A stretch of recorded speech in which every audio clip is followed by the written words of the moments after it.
امام ارشاد فرماتے ہیں کہ انسان کی جو قیمت ہے وہ اس کا ارادہ ہے۔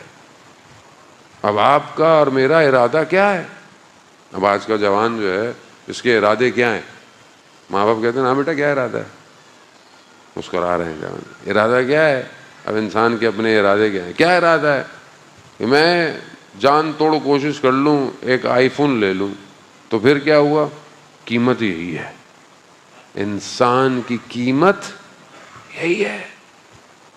میں پوری کوشش کر لوں، خدا نہ خواستہ اللہ نہ کرے کہ کوئی گناہ ہو جائے، تو پھر انسان کی قیمت کیا ہے؟ یہی ہے۔ انسان اپنی تنہائی، اپنی خلوت میں وہ خدا نہ خواستہ نامحرم پر نگاہ، وہ انسان کی قیمت کیا ہے؟ یہ قیمت ہے۔ یعنی انسان اتنا گر چکا ہے، کیونکہ ظاہری انسان ترقی یافتہ ہے۔ اگر آپ دیکھیں تو آج آپ دیکھیں کہ انسان کتنی ترقی کر گیا۔ آج آپ مجلس لائیو جا رہی ہے، آرٹیفیشل انٹیلیجنس ہیں، رپورٹس آ گئے ہیں، پوری دنیا الیکٹرانک ہو گئی ہے، سارے کام ایسے ہو گئے ہیں، لیکن یہ ظاہر میں جو ترقی ہے، لیکن آج کا مگر جو انسان ہے وہ حیوان بن چکا ہے۔ اس کی وجہ یہی ہے کہ اس نے اس مکتب کو چھوڑ دیا ہے جو مکتب اس کی ہدایت کے لیے ہے۔ ہم بھی جو ہے وہ بعض جگہوں پر موسم اور حالات کی وجہ سے جو ہے وہ اچھے ہو جاتے ہیں، آپ کو نہیں کہہ رہا، خدا نہ خواستہ دوسرے لوگوں کو کہہ رہا ہوں، وہ انسان ہو جاتا ہے، لیکن یہی ارادہ اس کو موٹیویٹ کرتا ہے، چاہے وہ اچھا کام کرنا ہو، چاہے خدا نہ خواستہ برا کام کرنا ہو۔ اور خدا کا نظام ایسا ہے کہ جو آپ ارادہ کرتے ہیں اللہ اسباب پیدا کرنا شروع کر دیتا ہے۔ ایک انسان نیت کرے، ارادہ کرے، تو اللہ اس کے لیے اسباب بھی پیدا کرنا شروع کر دیتا ہے۔ اولیاء خدا جو اپنی زبان سے کہتے تھے وہ ہو جاتا تھا۔ کیسے ہو جاتا تھا؟ کیونکہ ارادے مضبوط تھے، ارادے مضبوط تھے۔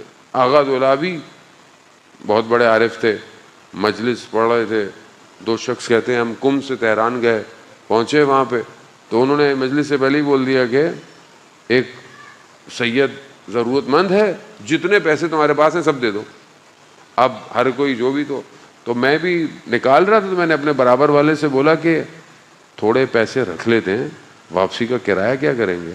یہ میں نے ابھی بولا اور وہ دور تھے، انہوں نے سن لیا، کہا کہ جو میں نے کیا کہا ہے سب رکھ لو، واپسی کی سواری مل جائے گی۔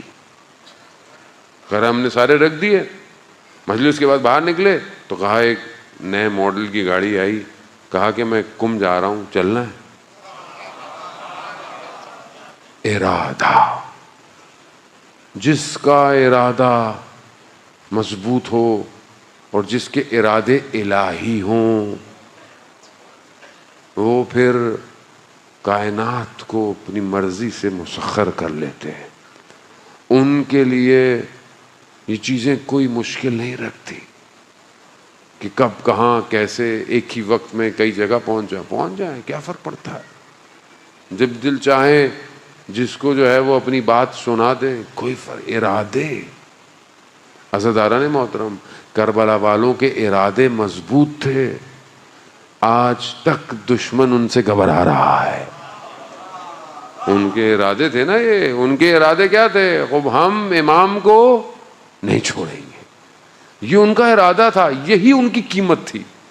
یعنی ان کا ارادہ یہ تھا کہ ہم اپنے آپ کو اپنے امام پر قربان کر دیں گے، سب کچھ ہمارا امام ہے۔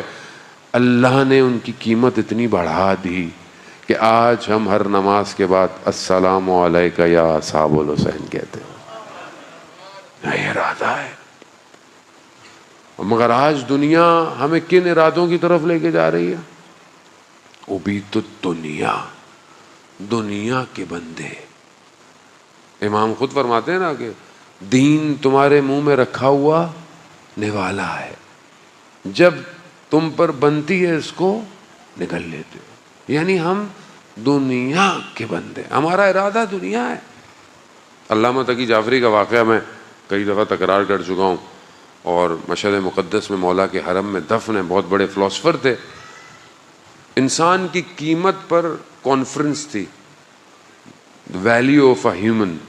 پوری دنیا سے لوگ آئے ہوئے تھے, سب نے اپنے اپنے آرٹیکلز پیش کیے, ان کی باری آئی, یہ بھی کھڑے ہوئے. انہوں نے کہا کہ انسان کی قیمت اس کا ارادہ ہے. اگر وہ 2 کمرے کے فلیٹ میں چاہتا ہے تو یہی اس کی قیمت ہے. ایک لوہے کی گاڑی چاہتا ہے, یہی اس کی قیمت ہے. یہ کہا, نیچے اتر گئے, لوگوں نے بڑی تالیاں بجائیں, کھڑے ہو گئے. ایک جملے میں انسان کی قیمت بنا دی.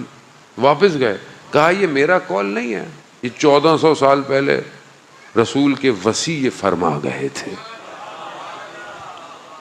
اب یہی چیز ہے عزادارن موت. اگر آج کا جوان یہ چاہتا ہے کہ وہ اپنے وقت کے امام کا سپاہی بنے, اگر چاہتا ہے, اگر اس کا ارادہ ہے, تو یہ اس کی قیمت ہے, اس کی قیمت ہے. اگر واقعاً ارادہ ہے کہ میں اپنے امام کا ساتھ دوں گا, تو پھر آپ کی قیمت لگ گئی.